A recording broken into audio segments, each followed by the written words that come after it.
Buenas noches. En el centro del Océano Atlántico, hace aproximadamente 12.900 años, desapareció la Atlántida. No se han encontrado las ruinas de sus ciudades. Contamos con las descripciones que le dieron forma a la leyenda y con canalizaciones de seres que, utilizando su intuición, nos cuentan cómo vivían, sus creencias, el desarrollo tecnológico y psíquico que alcanzaron. Basándonos en estas fuentes, hemos recreado la isla nunca encontrada y a Poseidonis, su capital. Acompáñenos en este viaje al corazón de la civilización desaparecida, de la cual derivan nuestros conocimientos. La descripción más antigua de la Atlántida es la realizada por Platón en el diálogo con Critias, nieto de Solón, un gobernante griego que visitó Egipto en el año 590 a.C. Recibió esa información de sacerdotes egipcios. La recreación que veremos se basa en esa descripción y en la información recopilada por seres extraordinarios que tienen la capacidad de acceder a los archivos akáshicos del universo. Allí se almacena la memoria de la naturaleza. Contienen todas las experiencias pasadas y presentes de todos y cada uno de los individuos de este planeta. Cada ser vivo está inmerso en un mar de energías. Se encuentra siempre en contacto con los ritmos y armonías de todas las energías de su universo, pero solo unos pocos son conscientes de ello.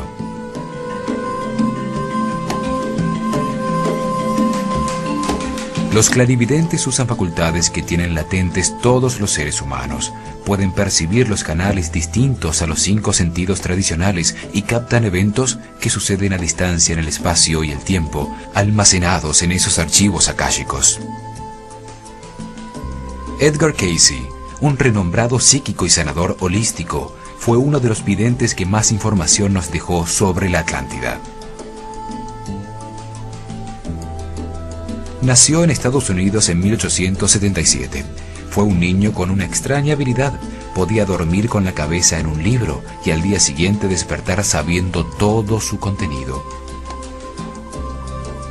A los 21 años perdió su voz y bajo hipnosis diagnosticó su propio problema y la manera de curarse.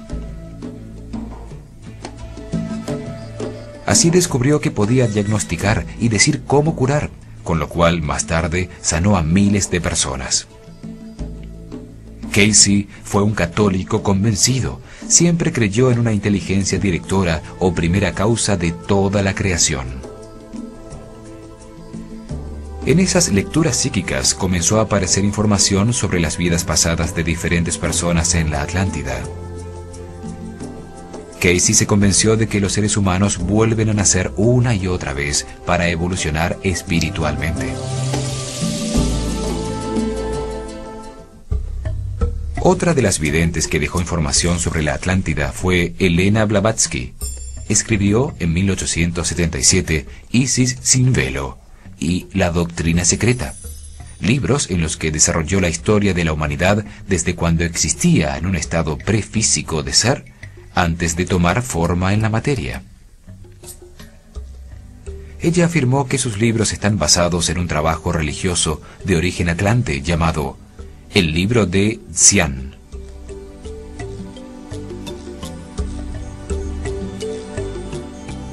Situó una cadena de 10 islas en la mitad del Atlántico, donde dice que vivió la cuarta raza raíz o cuarto estado de evolución de la humanidad, hasta que se hundió bajo las aguas del Atlántico hace 12.900 años.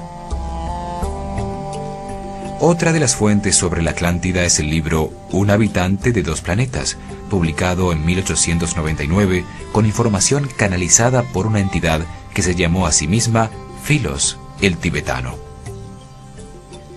Tiene la particularidad de describir de manera precisa tecnologías que en su momento todavía no habían sido inventadas. Afirma que los espíritus de los hombres que vivieron en la Atlántida comenzaron a regresar a la Tierra desde el siglo XIX en número suficiente para afectar el desarrollo tecnológico actual. Regresaron para seguir creciendo en las rondas de su evolución e ir más allá de la grandeza perdida a medida que la mente y el alma se expanden. Charles Webster fue llamado en su tiempo el maestro científico de lo oculto. Dejó también gran cantidad de información sobre la Atlántida y la antigua Lemuria.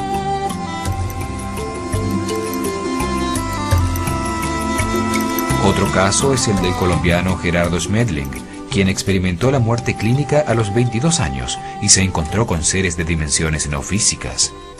Desde entonces comenzó a dedicarse a temas espirituales.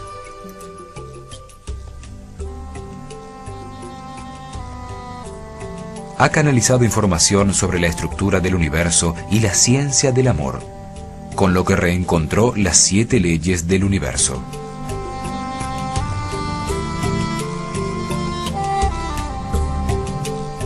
También utilizamos las traducciones de los textos escritos por Thoth el Atlante de las hoy desaparecidas Tabletas Esmeralda.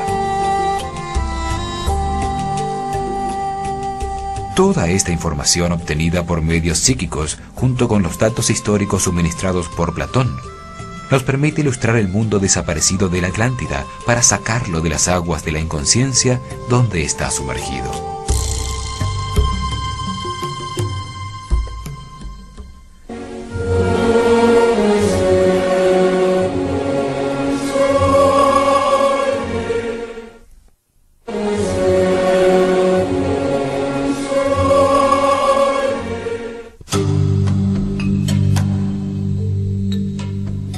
Platón nos cuenta que al comienzo de los tiempos, después de la victoria sobre los titanes, los 3 hijos de Cronos, Zeus, Hades y Poseidón, se dividieron y se repartieron el mundo.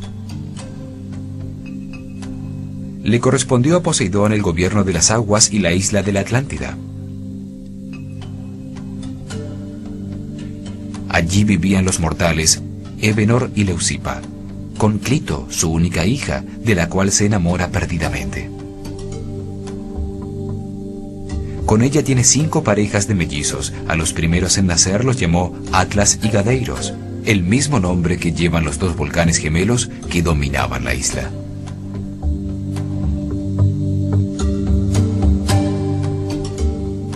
Atlas, el primogénito, se convirtió en el primer rey de la isla y llamó con su nombre, Atlántico, al océano que la rodeaba. Tuvo con Pleione 7 hijas, Maia, Merope, Asterope, Taigeta, Selaeno, Electra y Alcione. Las 7 Atlantes que los griegos llamaron las Pléyades. A cada una le correspondió una de las islas de la Atlántida. Otro hijo de Poseidón, con Euríala, Orión el gigante cazador, se enamora de ellas. Pero cuenta la leyenda que ellas prefirieron morir ahogadas bajo las aguas antes que ceder a sus pretensiones. Así aparece la constelación de Orión, llamada Tamuz por los caldeos, y Sahú por los egipcios, que persigue eternamente por la bóveda celeste a las 7 hermanas, el cúmulo de 7 estrellas de la constelación de Tauro. Comienza así la monarquía atlante, que por muchos miles de años fue de carácter hereditario, aunque más tarde, con la evolución de su sociedad, se comenzó a elegir al rey por votación popular. Se escogía entre los 7 rishis, u hombres más sabios de la Atlántida, a quien gobernaría hasta su muerte.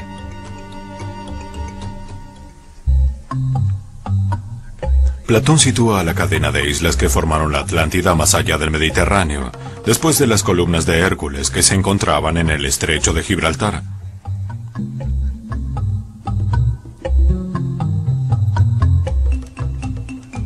Al movernos verticalmente por el planeta sobre la línea de 45 grados de longitud al oeste del meridiano de Greenwich, partiendo del Ecuador, se llega a los 25 grados de latitud norte, un poco más arriba del trópico de Cáncer. Sobre el meridiano de los 65 grados de longitud oeste se encuentran las Islas Bermudas.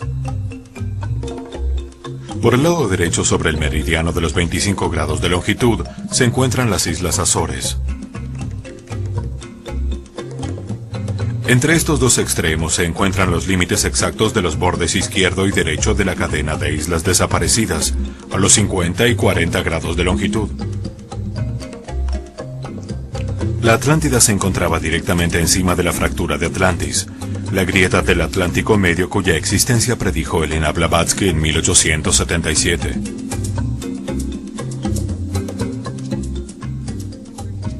Esta grieta separa la placa tectónica que soporta el continente suramericano de la placa que soporta a África y la placa de Norteamérica de la placa tectónica euroasiática. Allí también confluye la pequeña placa del Caribe. Los mayores movimientos terremotos y volcanes de la Tierra se registran en los bordes de estas placas tectónicas y de las otras que forman la corteza que contiene el magma semilíquido alrededor del núcleo sólido del planeta. En la confluencia de estas placas tectónicas, desapareció la Atlántida hace 12.900 años. Fue en el cambio de ciclo que ocasionó el diluvio universal. Allí en el centro del Océano Atlántico y durante 25.920 años, existieron 9 islas pequeñas alrededor de una gran isla, la Atlántida. Poseidonis, la capital del imperio, se encontraba en el centro de la larga playa, al sur de la isla. Al norte, la isla de Und. Al sur, Oswo. Al oeste, Terna. Y Tarshish, la isla de los metales, con grandes minas de latón, oro y cobre, donde estaba situada la ciudad de Marseus. Era el centro industrial de la Atlántida. Allí se fabricaban con altísima tecnología los productos necesarios con economía de escala, energía y materia prima inmediata. Al sur de la gran isla estaban Amaki, Ruta, Numea, Arián y Og. En estas 10 islas se encontraba el centro neurálgico de la civilización atlante, que tenía colonias en todos los sitios habitables del mundo, sobre el trópico del planeta. La Atlántida tenía una altísima cordillera con nieves perpetuas, los montes Meru, que abrazaban la isla mayor protegiéndola de los vientos y del hielo de los continentes del norte. Coronados con 2 volcanes gemelos, Atlas y Gadeiros, eran como los pilares que sostenían el cielo de la isla.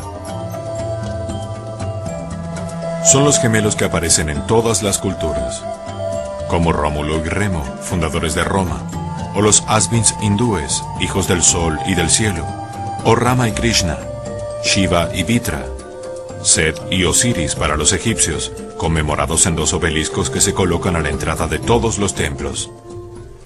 En el centro de la isla, una gran planicie levemente elevada sobre el mar que formaba una suave aguas del Atlántico.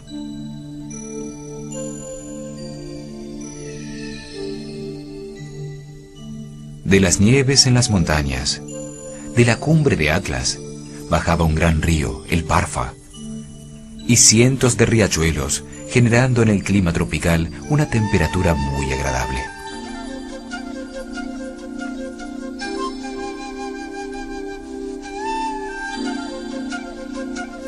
Una serie de cataratas oxigenaban el agua limpia y pura, que cayendo desde las grandes alturas se convertía en el gran río Parfa, que luego era sabiamente aprovechado por los atlantes.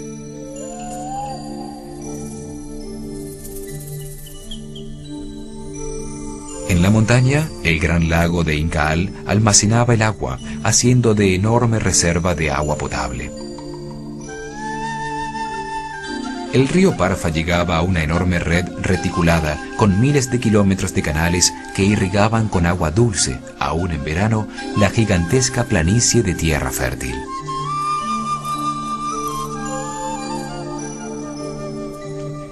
Los canales eran navegables y en los comienzos de su civilización, cuando aún no se había descubierto la antigravedad y el transporte aéreo, eran su principal vía de transporte.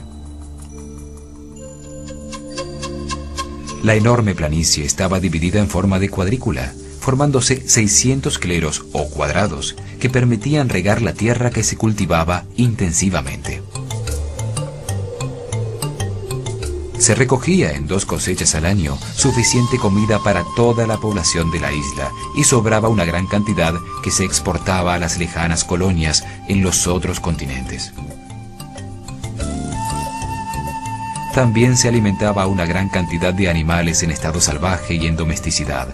Todos encontraban alimentos y pastos de sobra, aun los que se encontraban.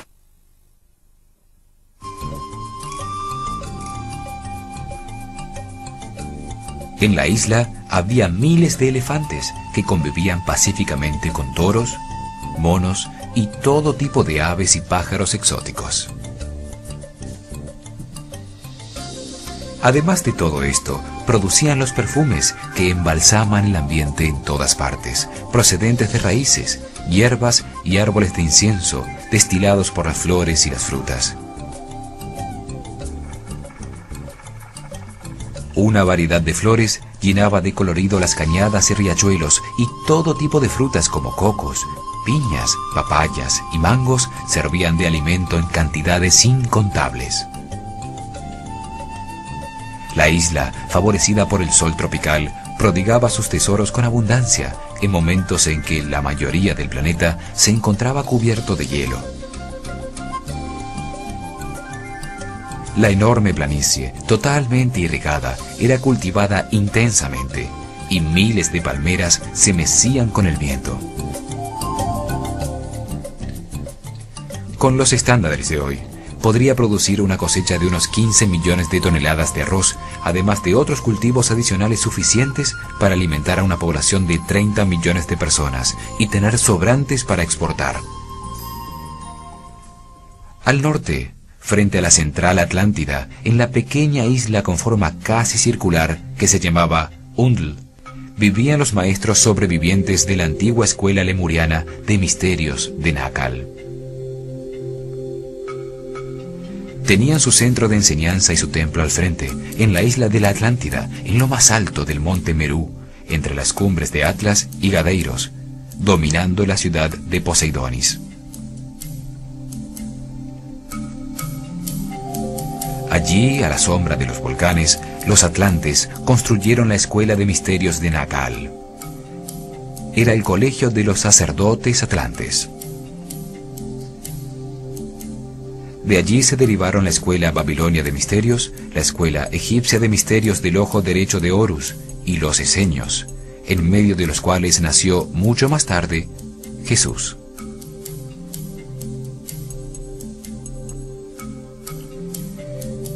La dirigía un ser con altísima energía, un gran maestro, el Incalis, o sumo sacerdote.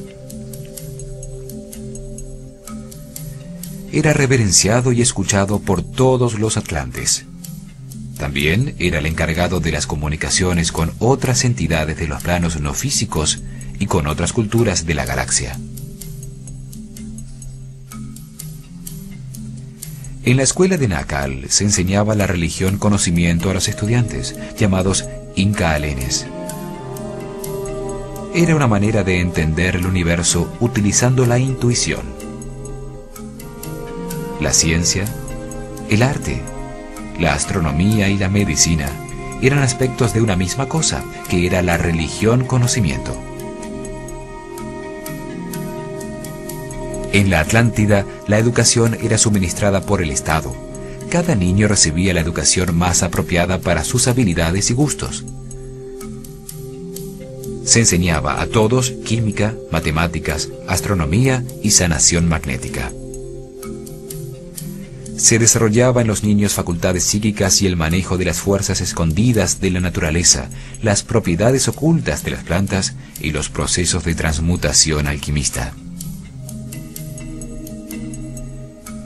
Todo atlante a los 16 años tenía la opción de entrar a la escuela de los sacerdotes de Nakal o a la escuela de ciencias, el Exioquitlón, donde estudiaba por 7 años las materias motivo de su interés, como agricultura, mecánica, pesca o caza.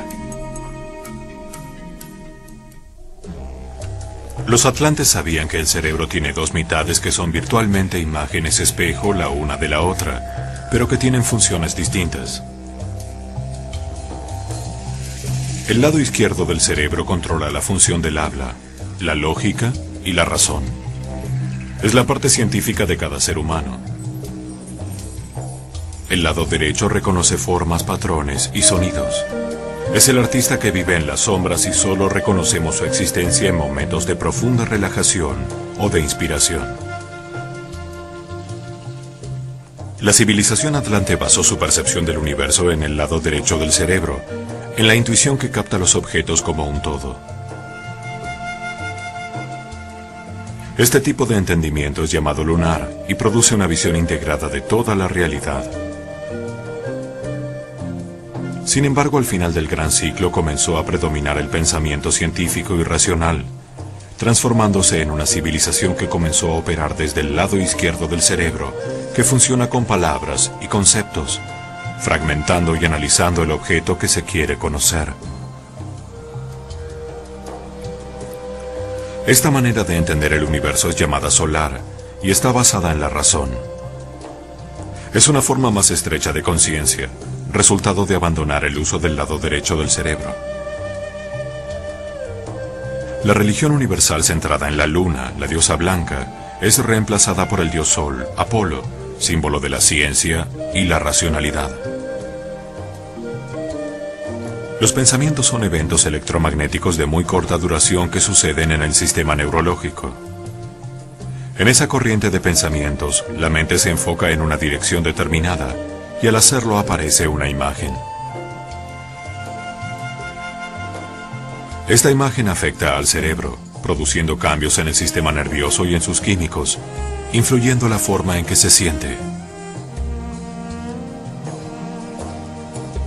Las emociones afectan directamente los sistemas musculares, hormonales, las decisiones y comportamientos. Es por eso que las imágenes que aparecen en la mente, escogidas conscientemente o no, afectan el estado físico, las emociones, las decisiones, las acciones y los pensamientos. Son entonces muy importantes para la armonía y la felicidad. Los atlantes utilizaron imágenes metafóricas para guiar la corriente de pensamiento, enfocando la conciencia hacia la armonía. Estas imágenes metafóricas son llamadas jeroglíficos. Eran ilustraciones muy sencillas y abstractas que permitían comunicar instantáneamente muchas cosas a la vez. Este dibujo es captado por el lado derecho del cerebro, transmitiendo un significado común, junto con todas las ideas conectadas con él. La ilustración transmite todo lo que significa el objeto, como si se hubiera enseñado lo que representa, para qué sirve, quién lo hace y cómo se utiliza. Al conectar muchas ideas simultáneas, se evoca inmediatamente la realidad interna de cada individuo, que comprende entonces la idea representada en el dibujo. Esta manera de comunicación en imágenes, no en palabras, es la base de la telepatía, que es una facultad del lado derecho del cerebro. Una civilización que se comunica de esta manera puede acceder más fácilmente a niveles superiores de energía. La palabra es una colección de letras y sílabas que capta el lado izquierdo del cerebro, basada en el lenguaje humano, en vez de dibujos de objetos. Un símbolo representa a cada sílaba, y cada palabra designa a un objeto que se expresa en un solo concepto congelado. La escritura de sílabas, que se supone fue uno de los adelantos más importantes en la historia del hombre, apareció al abandonarse un sistema basado en el lado derecho del cerebro, que utilizaba las imágenes para conectar muchas ideas simultáneamente.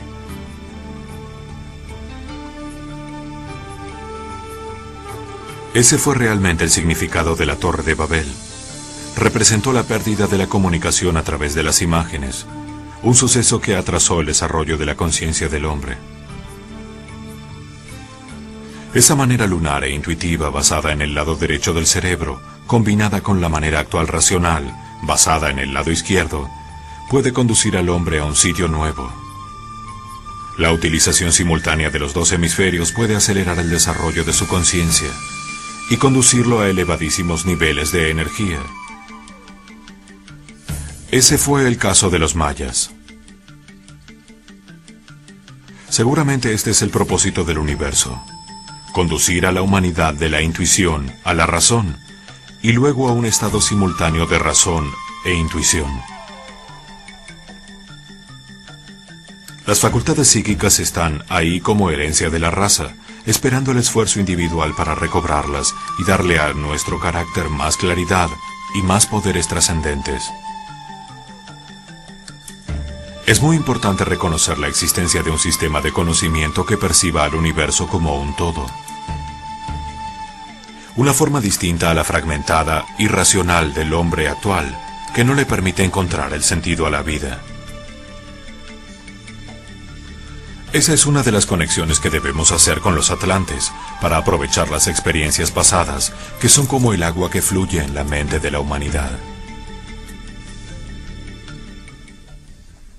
A través de los canales de riego que bordeaban los campos cultivados o los pastos con ganado y ovejas, el agua del río Parfa llegaba hasta el anillo exterior de la ciudad circular de Poseidonis.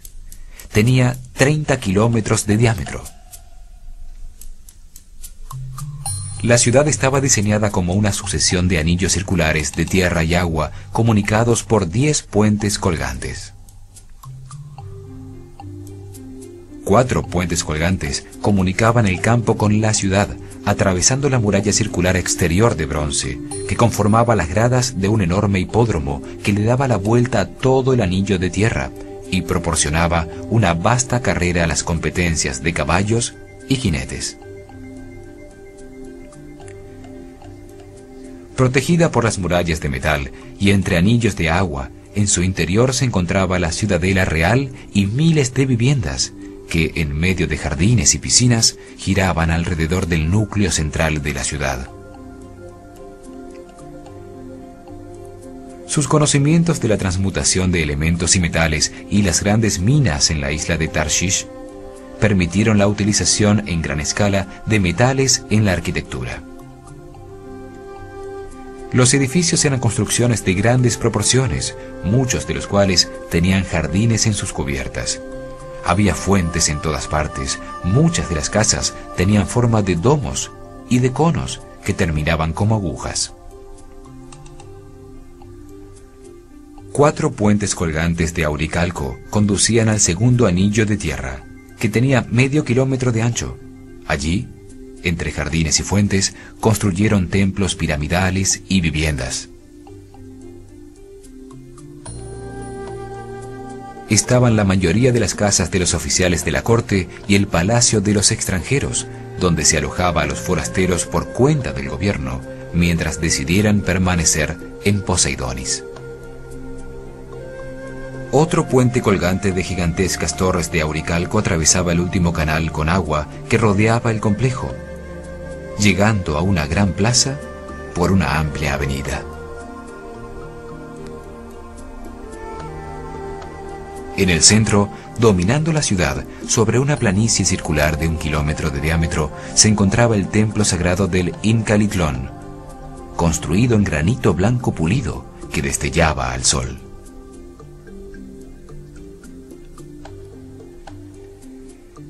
Era la fuerza central de la experiencia atlante, una reluciente pirámide de 150 metros de alto, rematada por un piramidón de oro y cristal, rodeada por un gran bosque de milenarios cedros y palmeras.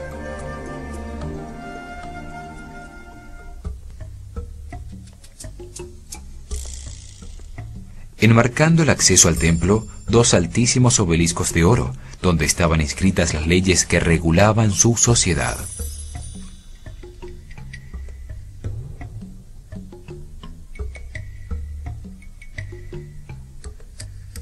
Al lado derecho estaba el palacio de Nagakoe, el mismo sitio donde el dios Poseidón, también llamado Neptuno por los romanos, junto a Clitos, la mujer mortal, engendraron el linaje de los 10 príncipes atlantes.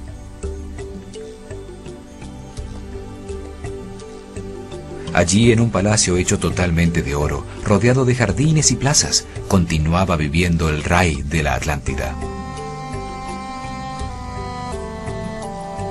Al lado izquierdo de la plaza, las enormes cúpulas que contenían las termas de los baños públicos de las Nereidas, con sus cámaras hirvientes y sus heladas piscinas. En el gran templo de Incalitlón cabían 75.000 personas. Estaba dedicado al Incaal, el punto neutro entre las fuerzas negativa y positiva, el punto cero de la polaridad.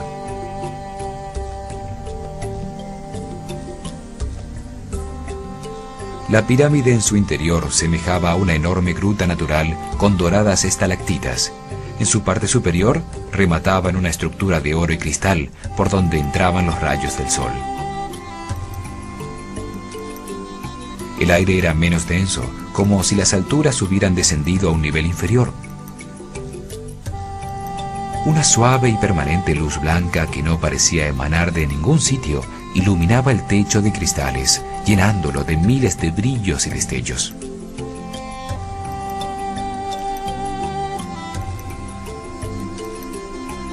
En todo el centro de la gigantesca pirámide, flotando sobre una plataforma compuesta por dos triángulos equiláteros intersectados de baquelita roja, se encontraba un gigantesco cubo de cristal de cuarzo. Lo llamaban Tuaoi, o el cristal del fuego de la muerte.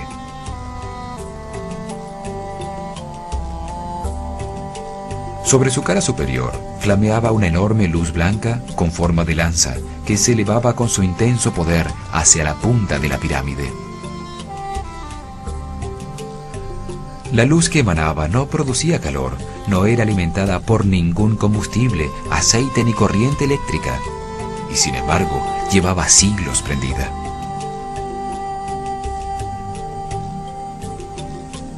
Era un vórtice energético, una puerta de comunicación interdimensional, a través del cual la fuerza primaria de vida, como un rayo de luz que atraviesa un prisma, se manifestaba en el mundo físico de las formas.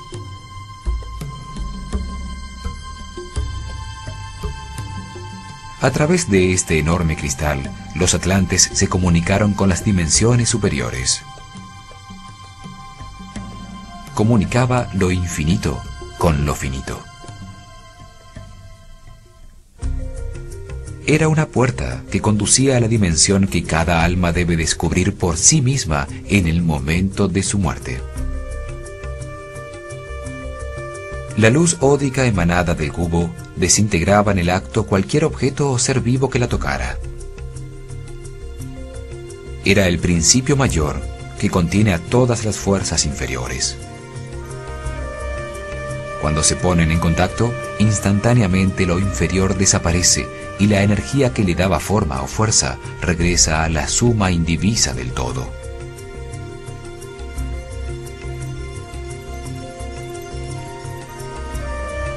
En el centro del Incalitlón, en el centro de Poseidonis, se realizaba la ceremonia de la muerte para todos los atlantes. El cuerpo físico de los que morían era colocado sobre el tetraedro de baquelita, bajo el cubo de cristal, elevándolo suavemente hasta que la luz ódica lo tocaba, desintegrándose instantáneamente al entrar en contacto con el fuego de la muerte. De esa manera, la luz del cristal desintegraba simultáneamente el cuerpo físico y cuerpo astral, donde residen los archivos de la personalidad temporal del Atlante que acababa de morir.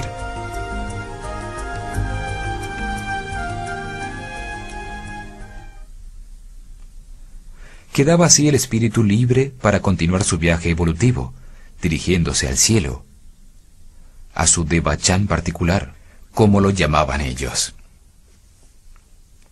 Allí permanecerá 80 días por cada día vivido en la tierra antes de reencarnar en un plano de progreso más elevado.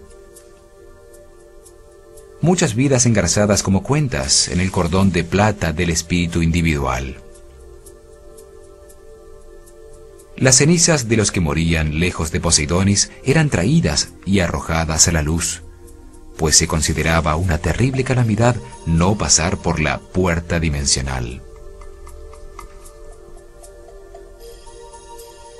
Creían que un espíritu no liberado de sus cuerpos por la luz del Incal prolongaba innecesariamente su estadía en el plano físico, alimentándose de la energía magnética que emitía un ser querido que no aceptara la muerte ocurrida.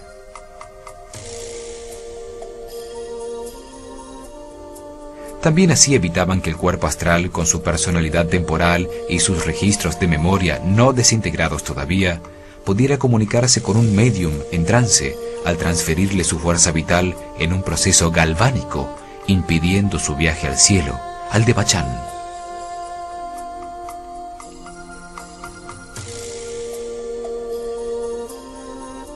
El espíritu, libre de los cuerpos astral y físico, sale del mundo de las causas para llegar al mundo de los efectos, a su cielo particular, su Devachan, un mundo distinto creado por la fantasía de cada individuo.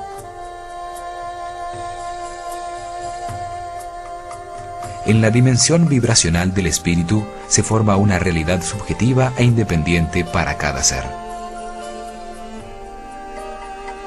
En el cielo no reinan las leyes de la naturaleza física, pero al encontrarse allí la conciencia del hombre, se lo percibe como un mundo real.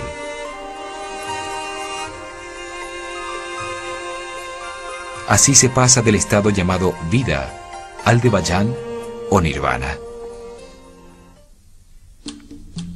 El cielo se forma a partir de los lugares conocidos durante la vida terrenal, transformados en visiones maravillosas.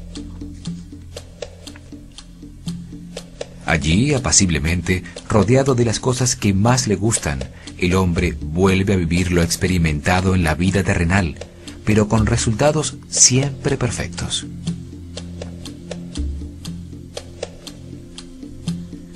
Todas las personas que conoció actúan como él quiso que hubieran actuado. Todos existen allí para producir alegría al personaje central, en su cielo particular, para convertir en realidades sus deseos más queridos en la tierra.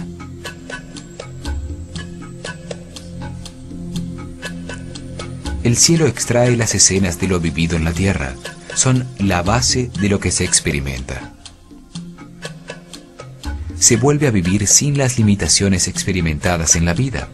Se produce un encuentro con los seres amados idealizados. El padre ideal, la madre ideal, los amigos que solo producen alegría. Se vuelve a crecer en medio de total libertad.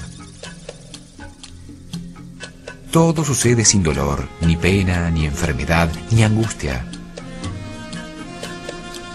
Porque esas son condiciones terrenales que forzosamente quedan en la tierra.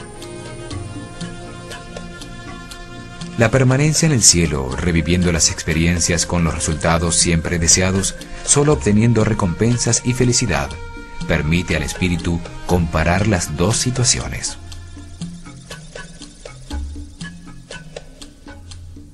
Las que vivió en la tierra, con resultados de miedo, sufrimiento, angustia, dolor o pena.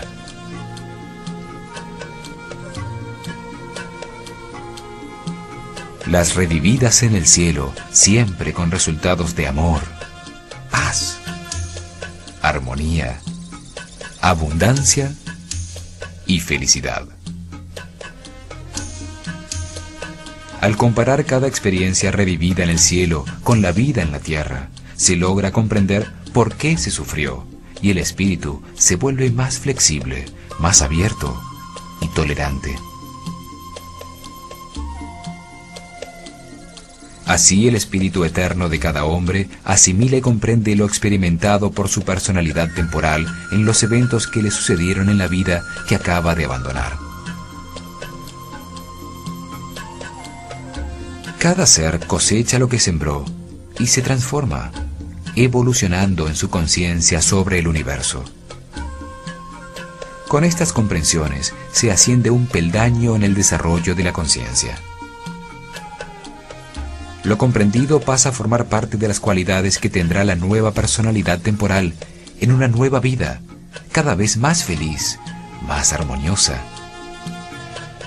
más cerca de Dios. Una mañana, cuando las experiencias revividas se han convertido en comprensiones sobre el universo, convirtiéndose en rasgos de carácter de la nueva personalidad, el cielo desaparece, se vuelve a dormir y se despierta en la tierra.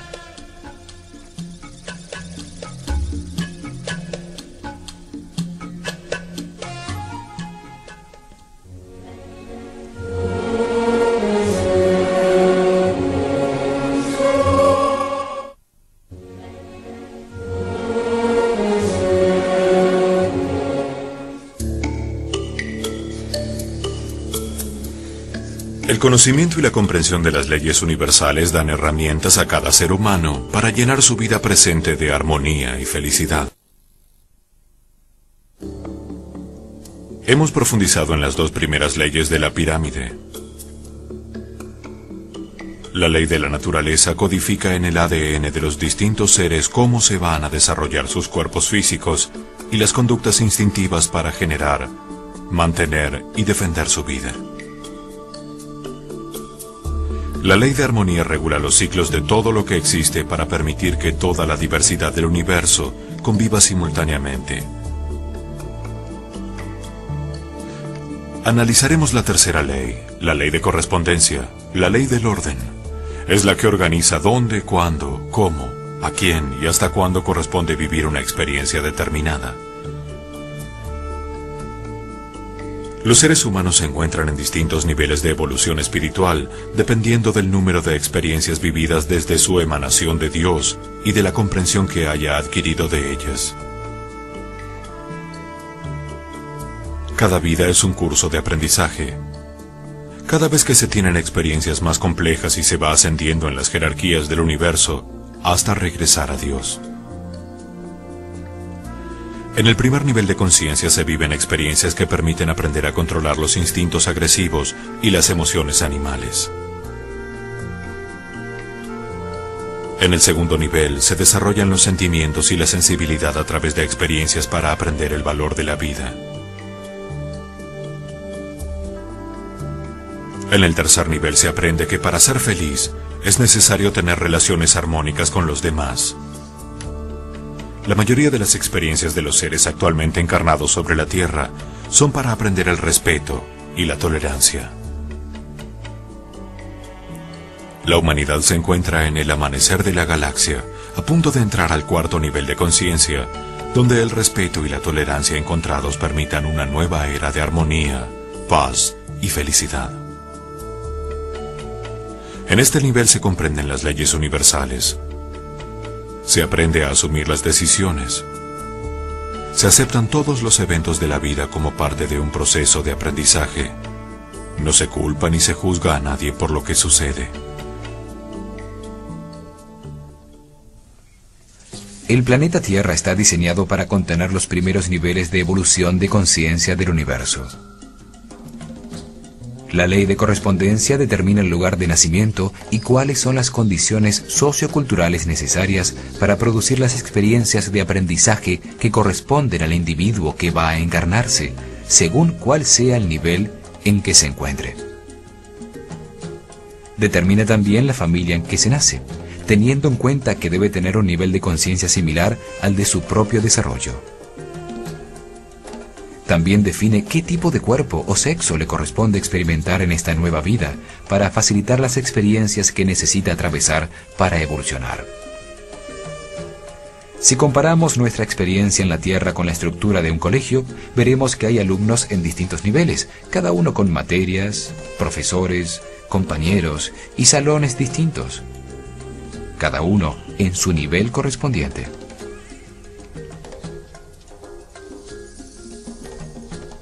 No es injusto encontrarse en primer grado y no en sexto, sino que esto depende de cada nivel de evolución.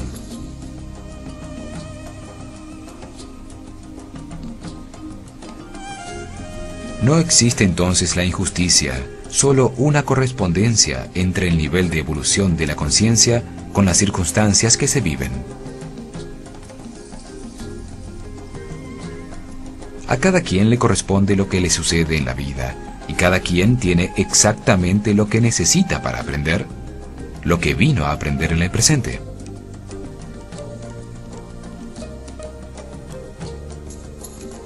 En el ejemplo del colegio, la ley de correspondencia determina qué materias o experiencias son las que el estudiante debe vivir para seguir avanzando en su comprensión sobre la vida. Crea las circunstancias para que se manifieste un evento determinado en un lugar definido, de manera que, al afectar a una serie de personas, les permita aumentar su comprensión sobre el universo. Esta ley se puede reconocer si se observa que el planeta no es uniforme, sino que tiene distintos climas, distintas sociedades, distintos niveles de respeto y conciencia en sus habitantes.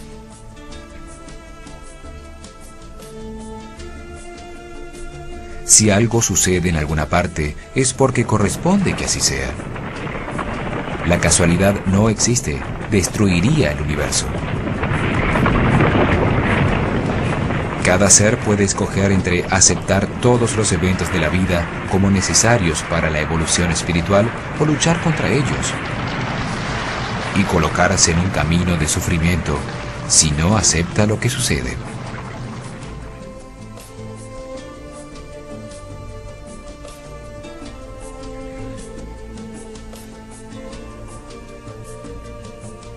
Cuando una persona ya no puede aprender más de un lugar y circunstancia, se produce un cambio de situación que la lleva a un nuevo proceso de aprendizaje. Siempre sucede lo que tiene que suceder, y lo que no, no sucede. Por eso, no hay nada que temer. La ley de correspondencia regula el destino de cada ser, determinando las experiencias que debe vivir para comprender algo que permita a su conciencia evolucionar, haciéndolo más sabio. Todos los seres humanos se encuentran en el colegio de la vida para ir aprendiendo gradualmente. Esto se logra a través de sucesivas vivencias, correspondientes con el nivel de su evolución. A medida que se asciende en la comprensión, las experiencias van cambiando. La evolución es un proceso gradual que permite comprender que todo sucede por amor en un proceso definido por las leyes universales. En este programa hemos llegado al corazón de la Atlántida, la plaza central de Poseidonis, donde se encontraba el Incalitlón, el Palacio de Nagacoe y los baños termales de las Nereidas. En nuestro próximo programa veremos el trazado urbano de la capital radial del imperio. También continuaremos profundizando en su más importante legado, las 7 leyes universales. Acompáñenos.